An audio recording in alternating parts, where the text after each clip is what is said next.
Hello বন্ধুরা, তো দেখো আজকে আমি এখান থেকে ব্লগটা শুরু করছি। আজকে আমি বাজার করে এনেছে আমাদের এখান থেকে। বাজারগুলো দেখাচ্ছি তোমাদের। হ্যালো বন্ধুরা, তো দেখো আজকে বাজার করে এনেছে এখান থেকে একটা অনলাইন থেকে একটা বাজার করেছে। তো অনলাইনে বাজারটা খুবই ভালো দিয়েছে আজকে। তো দেখো বাজারটা দেখানো যায়। দেখো এটা হচ্ছে লঙ্কা, লঙ্কাগুলোর সাইজ দেখো কত বড় বড় লঙ্কা। এগুলো কিন্তু ঝাল নেই, এই লঙ্কাগুলো অনেকটা বিনসের মতো দেখতে, কিন্তু বিনস নয়। দেখো ঝিঙে, ঝিঙেটা আজকের মাছ দিয়ে ঝোল করব। ঝিঙেটা এটা অনলাইন থেকে সবজিটা মানে 10 মিনিটের মধ্যেই চলে আসছে। দেখো, আর এটা হচ্ছে শশা। শশাটা দেখো আমাদের ওয়েস্ট বেঙ্গলের মতো একদমই না, এটা অন্য রকমের শশা। এটা পটল আছে, এখানে পটল পাওয়া যায় না, অনেক দাম পটলের। এটা হচ্ছে ঝাল লঙ্কা, এটা হচ্ছে আমাদের ঝাল লঙ্কা। বেগুনের সাইজ দেখো, বেগুনটা ছোট ছোট বেগুন দিয়েছে। আর এটা দিয়েছে ফুলকপি, দুটো নিয়েছি। ফুলকপিগুলো ভালো ফ্রেশ আর তাজা তাজা ফুলকপি। এখানে আরেকটা ফুলকপি দিয়েছে, এই দেখো দুটো ফুলকপি, খুবই ভালো তাজা তাজা ফুলকপি। আর এটা হচ্ছে পাকা পেঁপে, পাকা পেঁপেটা খুবই ভালো দিয়েছে। অনলাইনে যে হিসাবে মানে করার দরকার, খুব ভালো দিয়েছে। তারপরে এই লঙ্কা, ফের ফের লঙ্কা, এটা বড় বড় লঙ্কা, দেখতে কি সুন্দর। আর এই লঙ্কার টেস্টটাই আলাদা, খুবই ভালো টেস্ট এই লঙ্কার। আর এটা হচ্ছে ধনে পাতা, ধনে পাতাও দিয়েছে, মানে ধনে পাতা নিয়েছি। কত তাজা তাজা জিনিসপত্র দেখো। আর এটা হচ্ছে বিনস, বিনসটা দেখো, লঙ্কা আর বিনস তোমরা কেউ চিনতেই পারবে না কোনটা লঙ্কা কোনটা বিনস। কি সুন্দর দেখো, সব তাজা তাজা সবজি, মার্কেটের মতো পুরো ফ্রেশ। আর এটা ভেন্ডি নিয়েছি, দুটো প্যাকেট ভেন্ডি। ভেন্ডিটাও খুব ফ্রেশ তাজা ভেন্ডি। আর ভেন্ডি তো সব থেকে আমার ফেভারিট, ভেন্ডি খুব ভাল লাগে। আর এই কলমি শাক এনেছিল, কলমি শাক কেটে বেছে রেখে দিয়েছি ফ্রিজে কিছুটা। আর এটা ভাজা করব, কলমি শাক ভাজা পেঁয়াজ রসুন দিয়ে। তো দেখতে থাকো, তোমরা কিভাবে রান্নাটা করি। আর আজকের রান্নাটা পুরোটা দেখাবো। ঝিঙে আলু মাছের ঝোল আর কলমি শাক ভাজা। অনেক বেলা হয়ে গেছে, রান্না করব, চলো। তো দেখো এখানে ভাত বসিয়ে দিয়েছি, ভাতটা হচ্ছে। এটা আমার কিচেন, দেখো। আর এটা হচ্ছে মাছ বের করে নিয়েছি ফ্রিজ থেকে।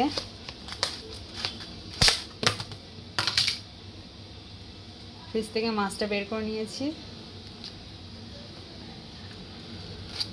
রুই মাছ, এটা ভালো করে ধুয়ে নেব। ঝিঙে দিয়ে আলু দিয়ে রুই মাছ দিয়ে জিরে বাটা, জিরে বাটা দিয়ে রাঁধুনি মশলা বাটা দিয়ে ঝোল হবে।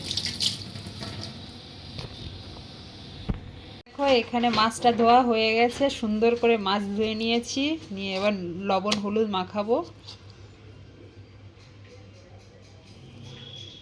এখানে দেখো লবণ হলুদ মাখিয়ে নিয়েছি মাছে, মাছ ভাজা হবে এবার। চলো মাছ ভাজা হয়ে যায়। তো কড়া গরম হয়ে গেছে, একটা একটা করে মাছ ছেড়ে দেবো। ওদিকে ভাত ফুটে উঠেছে, ভাতটা করে দেবো, একটু কমিয়ে দিই। কড়া গরম হয়ে গেছে, মাছ ছেড়ে দেবো।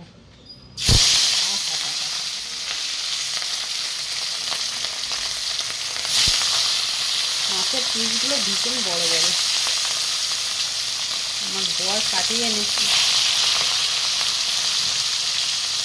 কতক্ষণ হোক, একটু ছিঁড়ে দিয়ে দিই। তো দেখো এটা আমি কেটে নিচ্ছি। ঝিঙেটা দিয়েছে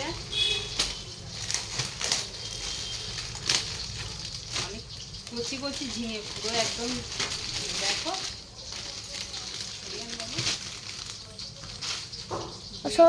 পুরো কচি কচি ঝিঙে, একদম তাজা। এগুলো কেটে নেবো এবার। আমার এইটা দিয়ে কাটতে খুব সুবিধে হয়, এইটা দিয়েই কাটবো।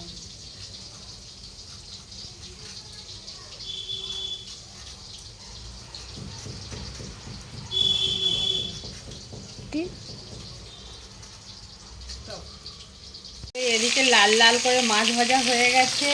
এখানে আলু আর পেঁয়াজ আর পাঁচফোড়ন মানে একটু দিয়েছি, তেলের উপরে দিয়েছি, দিয়ে একটু আলুটা কষিয়ে দিচ্ছি, মানে ভাজা করে নিচ্ছি। নিয়ে তারপরে ঝিঙেটা দেবো। ঝিঙে আলু জিরে বাটা দিয়ে মাছ দিয়ে ঝোল হবে যেহেতু, তো এটা একটু ভেজে নিতে হবে প্রথমে। দেখো মাছ ভাজা হয়ে আছে, এখানে মাছ ভাজাটা হয়ে আছে। ঝিঙে কেটে রেখে দিয়েছি সাইডে, আর ঝিঙেটা দিয়ে দেব। ভাজা হয়ে গেছে আলু, তা খুবই সুন্দর টেস্টি খেতে লাগবে। আর কারণ জিরে বাটা আর রাঁধুনি আর জিরে বাটা দিয়ে মানে রান্নাটা হবে। রাঁধুনি মশলা কে কে চেনো একটু কমেন্ট করে জানাবে। তো রাঁধুনি মশলা খুবই টেস্টি হয় মানে রান্নাগুলো। তারপরে ঝিঙে দিয়ে কাঁচা লঙ্কা ছিঁড়ে দিলাম কটা কাঁচা লঙ্কা, যেহেতু তরকারিটা হচ্ছে। তো কাঁচা লঙ্কা দিয়ে আমি কষিয়ে ভালো করে মানে কষিয়ে ভেজে তারপরে জলটা ঢেলে দেব। কারণ এখানে দেখো মানে ঝিঙেটাও কচি ঝিঙে, বেশি কষানোরও দরকার নেই। আর জলটা ঢেলে দেব, দিয়ে একটু মানে খুব একটা ঝোল করব না, মোটামুটি ঝোল হবে। তো অল্প করে জল দিলাম। তোমরা কে কে এই ঝিঙে আলু মাছের ঝোল খেতে ভালোবাসো একটু কমেন্ট করে জানাবে। তারপরে দেখো এর মধ্যে জিরে আর রাঁধুনি মশলাটা বেটে দেবো। এটা পুরোটাই বাটা মশলায় হবে, কাঁচা লঙ্কা আর জিরে রাঁধুনি মশলা বাটা। খুবই টেস্টি লাগে এই মশলা দিয়ে এটা মাছের ঝোল।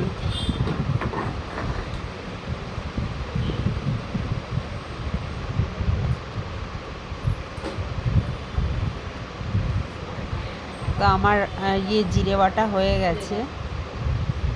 এবার মাছগুলো দিয়ে দেব এর উপরে। এদিকে ফুটে উঠেছে তরকারি, মাছগুলো এক একটা করে দিয়ে দিলাম। দিয়ে এর উপরে জিরে আর রাঁধুনি মশলা বাটাটা দিয়ে দিলাম।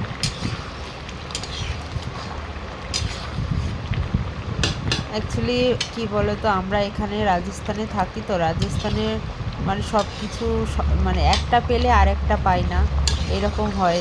দেশের মতো যে সব কিছু একবার হাতের কাছে পাওয়া যায় সেটা তো নয়। আমরা খুব মানে অসুবিধে হয় এখানে। তারপর ধনেপাতা দিলাম একটু, ধনেপাতাটা না দিলেও চলে কিন্তু ছিল তাই দিয়ে দিলাম। তো তারপরে নামিয়ে নিলাম। দেখো কিন্তু এই তরকারিটা এত টেস্ট কি বলবো তোমাদের। তারপরে আমাদের ঘরে তো নতুন ফ্যান লাগিয়েছে, এগুলো রিমোটওয়ালা ফ্যান।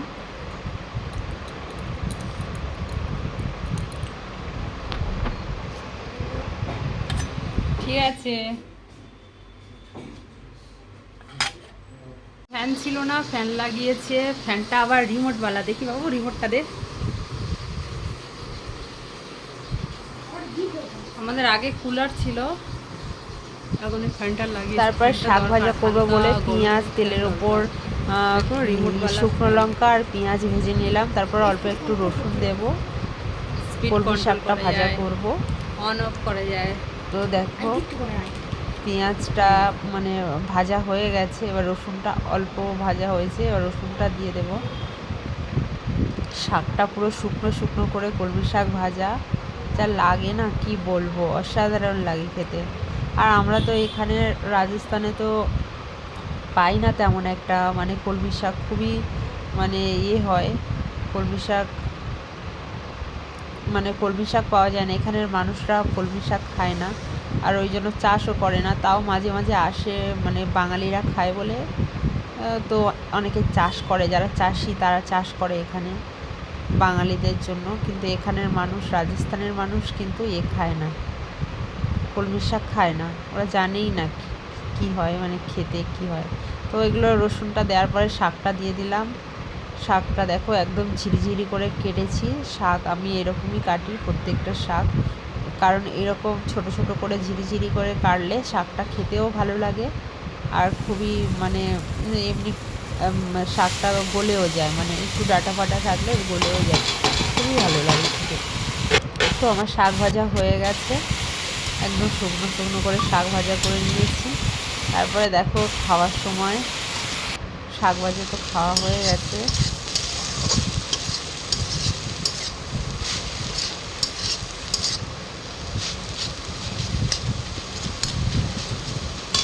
ভাত খেতে বসে গেছি, দেখো শাক ভাজা দিয়ে ভাত খাওয়া হয়ে গেছে। আর এই পাতে মাছ নিয়ে নিয়েছি, একটা বড় সাইজের রুই মাছের টাগা। আর এই বাবুকে মাখিয়ে দিলাম, বাবু ভাত মাখিয়ে দিলাম আর মাছ ছাড়িয়ে দিলাম, আর খেতে বসে গেছি সবাই।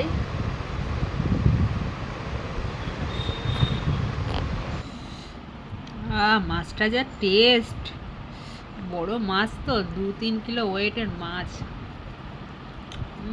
দারুণ টেস্ট।